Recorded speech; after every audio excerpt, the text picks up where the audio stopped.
नमस्कार, आदाब, सत श्री अकाल, जय भीम, जोहार। मेरा नाम है कन्हैया कुमार। साथियों, बिहार में नवंबर दिसंबर में चुनाव है। विधानसभा चुनावों को लेकर के बिहार सबसे ज्यादा सुर्खियों में है। आज हम बात करने वाले हैं कि किसके सिर ताज होगा। क्या जिस प्रकार से कांग्रेस पार्टी 42% ओबीसी रिजर्वेशन देने की बात कर रही है, या जिस प्रकार से नीतीश कुमार जी ने जातिगत जनगणना कराने के बाद वहां पर जातिगत जनगणना के आंकड़े पेश किए थे और रिजर्वेशन देने की बात की थी, या फिर जिस प्रकार से तेजस्वी यादव जी कहते कि हम जातिगत जनगणना भी कराएंगे और ओबीसी रिजर्वेशन को भी बढ़ाएंगे। साथ में ये भी कहा जा रहा है कि हो सकता है बहन कुमारी मायावती जी और तेजस्वी यादव जी यहाँ पर गठबंधन करें। इन तमाम मुद्दों के बारे में हम विस्तार से चर्चा करने वाले हैं। इससे पहले मेरी आपसे गुजारिश है कि अभी तक आपने हमारे BM90 को सब्सक्राइब नहीं किया तो सब्सक्राइब कर ले, साथ में बेल आइकन को प्रेस कर लो, वीडियो को लाइक जरूर करते हैं। ये सारी चीजें फ्री होती हैं। यदि आप लाइक सब्सक्राइब करते हैं तो हमारी आप ताकत बन जाती है, इसलिए आप लाइक सब्सक्राइब जरूर करें। साथियों, बिहार इलेक्शन को लेकर के सबसे ज्यादा तेज चर्चा हो रही है।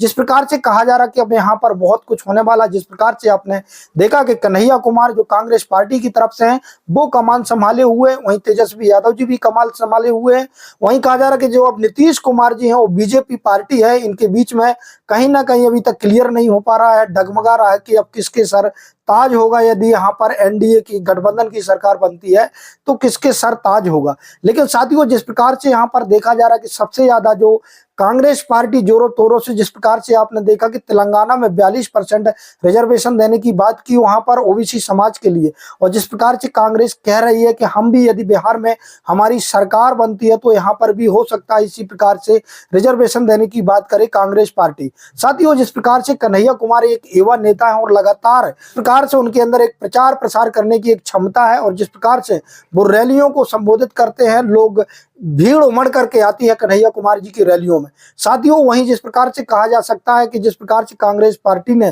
तेलंगाना में 42% रिजर्वेशन दिया है, यदि यहाँ पर भी यदि 42% रिजर्वेशन की देने की बात करते हैं और यहाँ पर ओबीसी समाज के लोग यदि कांग्रेस पार्टी के साथ आते हैं तो यहाँ पर कांग्रेस पार्टी का सबसे ज्यादा पड़ला भारी होने वाला है। साथियों, वहीं कहा यह भी जा रहा है कि अब जिस प्रकार से नीतीश कुमार जी काफी समय से लंबे वक्त से सरकार में हो, जिस प्रकार से बीजेपी पार्टी की नीतियों से लोग परेशान है, कहा जा रहा है कि अभी इस बार यहाँ पर तेजस्वी यादव जी की बारी है। जिस प्रकार से आपने देखा कि तेजस्वी यादव जी लगातार जो बुनियादी मुद्दे हैं उन तमाम मुद्दों के बारे में वो चर्चा करते हैं, और आपने देखा होगा कि लगातार वो जिस प्रकार से शोषित वंचित पीड़ित समाज के लोगों की जरूरत है, चाहे वो नौकरियों की बात हो, चाहे वो रिजर्वेशन की बात हो, चाहे वो कहीं उत्पीड़न हुआ हो उसके न्याय की बात हो, तेजस्वी यादव जी लगातार उठाते हैं। इसलिए कहा यह भी जा रहा है कि यहाँ पर कांग्रेस पार्टी उतना अच्छा प्रदर्शन नहीं करती है। यहाँ पर पहले नंबर की, अभी पिछली विधानसभा चुनाव में पहले नंबर पर यहाँ पर आरजेडी आई हुई थी। वहीं कहा जा रहा है कि इस बार यदि आरजेडी के साथ कोई गठबंधन कर लेता है, यदि हो सकता है यहाँ पर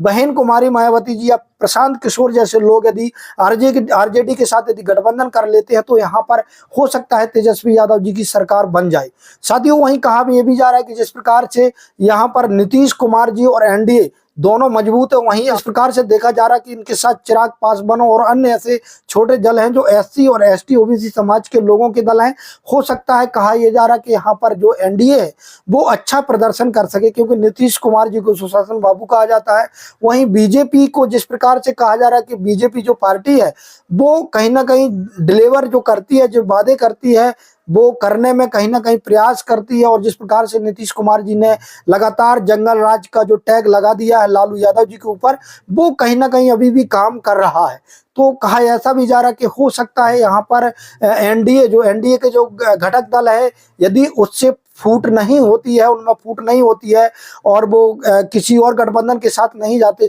हैं, तो हो सकता है यहाँ पर एनडीए की सरकार बन जाए। तो कहा जा रहा है कि यहाँ पर नीतीश कुमार जी भी दोबारा आ सकते हैं। लेकिन साथियों, जिस प्रकार से कहा यह भी जा रहा है, जिस प्रकार से मैंने आपने देखा था कि ग्रोक से मैंने एक सवाल किया था कि बिहार में किसकी सरकार बनेगी, तो ग्रोक ने एक और चौंकाने वाला जो जवाब दिया था वो ये दिया था कि हो सकता है यदि यहाँ पर बसपा पार्टी है, यदि किसी मजबूत पार्टी के साथ गठबंधन करती है तो यहाँ पर बहन कुमारी मायावती जी का जो प्रदर्शन है काफी अच्छा हो सकता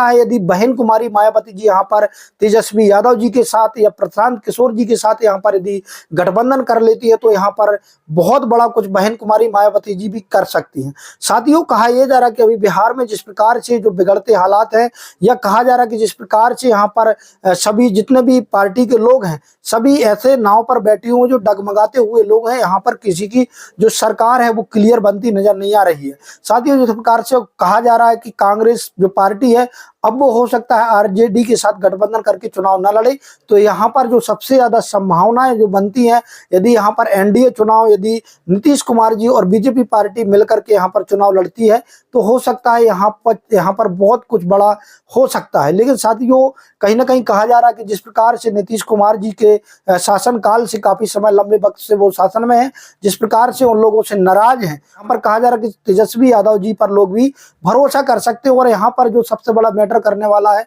वो ओबीसी रिजर्वेशन, जिस प्रकार से कहा जा रहा है कि 42% रिजर्वेशन की बात की जा रही है, जिस प्रकार से कांग्रेस पार्टी ने तेलंगाना में 42% रिजर्वेशन देने की बात की, हो सकता है यदि इसी प्रकार से यहाँ पर भी उनका फॉर्मूला चल जाता है बिहार में, तो हो सकता है यहाँ पर बहुत कुछ करने वाली है कांग्रेस पार्टी, आरजेडी पार्टी और अन्य उनके जो सहयोगी दल है। अब देखना ये होगा कि आने वाले चुनाव में किसकी जीत होती है। आप लोगों की राय क्या है, कमेंट के माध्यम से जरूर दें। अभी तक आपने हमारे BM 90 को सब्सक्राइब नहीं किया तो सब्सक्राइब कर लें, साथ में बेल आइकन को प्रेस कर लो, वहीं वीडियो को लाइक जरूर करना है। धन्यवाद।